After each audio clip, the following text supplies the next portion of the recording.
Today I'm telling you how I started playing Minecraft. Let's go. My first Minecraft world didn't start with some epic adventure or crazy survival challenge.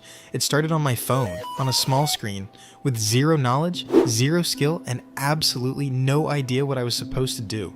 I remember creating my very first world and spawning on a tiny island surrounded by water, with just a few trees, some sand, and the sound of waves around me, and I just stood there staring at the screen.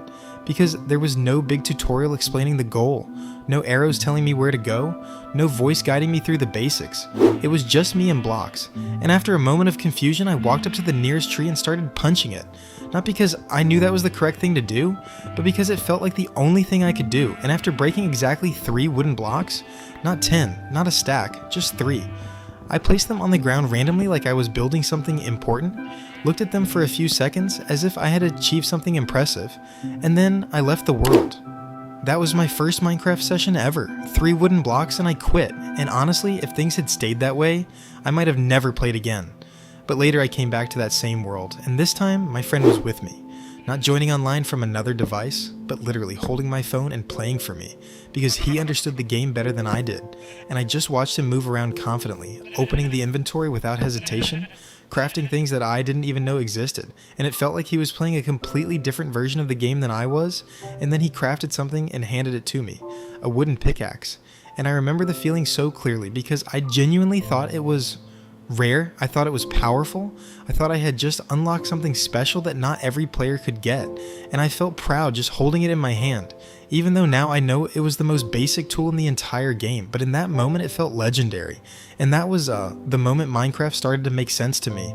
After that I began trying things on my own, breaking more wood, crafting tools, slowly understanding how survival actually worked, and when night came for the first time, everything changed because the peaceful island suddenly felt dangerous. The sky turned dark, the sounds became unfamiliar and unsettling, and I didn't know the names of the mobs yet, but I knew they weren't friendly, and that fear pushed me to build my first house, which if I'm being honest, was just a cube made entirely out of dirt. No design, no windows at first, no plan, just blocks stacked together for protection. And for some reason that I still don't fully understand, I built a 2-block high wall made of sand all around it. Maybe because I thought sand was strong, maybe because I thought mobs couldn't jump over it, or maybe because I was just scared of everything that moved in the dark. And looking back now, I can admit that I really was terrified of the night. Every sound made me turn around quickly, every shadow looked like danger, and one day, while exploring near my island, I saw something that genuinely confused me more than anything else. A tall black figure with glowing purple eyes standing in the distance, and for some reason, my brain told me it was a witch. I don't know why. Maybe the lighting was strange, or maybe I just didn't understand what I was seeing, but I remember staring at it from far away trying to figure out what kind of mob it was, and of course it was an Enderman. But at that time, I had no idea what that meant. I just knew it looked powerful and I didn't want it anywhere near my dirt house surrounded by sand.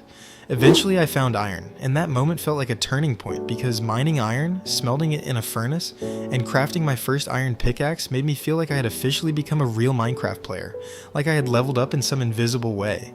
And for the first time I felt confident instead of confused, but Minecraft has a way of reminding you that you're never fully in control.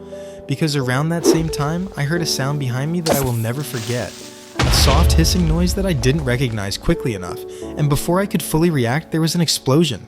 My health dropped, and there was a crater next to my house, and that was my introduction to creepers. The moment when I realized that even if I felt safe, I wasn't, and from that point forward I trusted nothing. Every sound made me spin around. Every movement in the corner of my screen made my heart beat faster, and survival mode became intense instead of peaceful. As time went on, I eventually moved from playing on my phone to playing on PlayStation 4, where the game felt bigger and more immersive, and later I started playing on PC, where everything felt smoother and more advanced, and I learned more, understood more mechanics, built better houses, organized my storage properly, and stopped using sand as a defensive wall.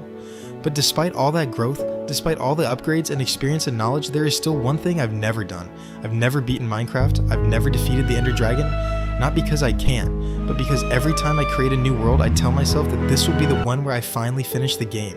And every single time something else happens, I find a beautiful place to build. I start constructing a house, then I improve it, then I add farms, then storage rooms, then bigger projects, and slowly the idea of beating the game fades away because Minecraft stopped being about finishing it and started being about creating something, about looking at a build and knowing that I made it, about remembering that tiny island where I placed 3 wooden blocks and thought I was doing great, about the dirt house with the sand wall, about the wooden pickaxe I thought was rare, about the Enderman I thought was a witch, and maybe that's the real reason I still play.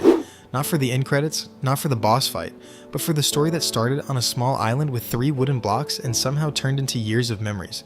And maybe now, after all this time, it's finally time to finish what I started back then.